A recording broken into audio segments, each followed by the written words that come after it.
السلام علیکم ناظرین، ARG نیوز کے ساتھ میں ہوں راول خان۔ آج کے جو ہمارے مہمان ہیں وہ ہیں صوبائی پیپل پارٹی کے صوبائی مرکزی رہنما غلام سرور دلشاد۔ آج ہم ان سے 18 اکتوبر کو ہونے والے جلسے کے بارے میں کچھ باتیں کریں گے۔ بسم اللہ الرحمن الرحیم۔ میں اس کا ثانیہ کارساز کا ایک گواہ ہوں، اور محترمہ بے نظیر بھٹو شہید جب پاکستان پہنچی، میں اسی ٹرک کے اوپر ہوں، مراد علی شاہ کے ساتھ کھڑا ہوں۔ جب میں ٹرک سے نیچے اترا تو میرے آنکھوں کے سامنے بم دھماکہ ہوا، اور لوگوں کی چیخ و پکار میں نے اپنے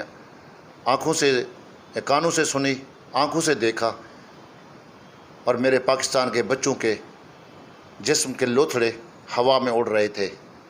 جی، ہم یہ بھی کہہ سکتے ہیں کہ حکومت کے مخالفین جو تحریک ہے وہ یہیں سے شروع کی جا سکتی ہے۔ آج تاریخ گواہ ہے، 18 اکتوبر کا جو دن آ رہا ہے، آج اس دن ایک تو ہم نے محترمہ بے نظیر بھٹو اور پاکستان کی قربانیوں اور اس ملک کے جو نوجوانوں کی جو قربانیاں تھی، ہم نے اس کو اجاگر کرنا ہے اور لوگوں کا بتلانا ہے کہ محترمہ بے نظیر بھٹو اس ملک میں آئی تھی، اور اس ملک کی جمہوریت کے لیے اس نے اپنا سب کچھ قربان کر دیا۔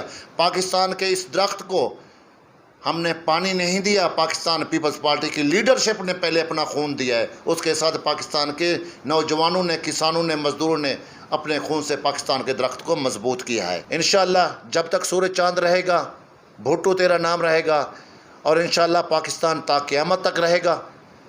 یہ پاکستان کو بچانے اور پاکستان کی سلامتی کا وعدہ تو اللہ تعالیٰ نے خود کیا ہے نا، جب ہمارا جھنڈا، ہمارا پاکستان کلمہ حق پہ بنائے، لا الہ الا اللہ محمد رسول اللہ، انشاءاللہ ہم فاتح رہیں گے، ہماری افواج فاتح رہے گی، اور پاکستان کی ترقی اور خوشحالی انشاءاللہ ہمیں اپنی منزل تک لے جائے گی۔ پاکستان زندہ باد، عوام پائندہ باد۔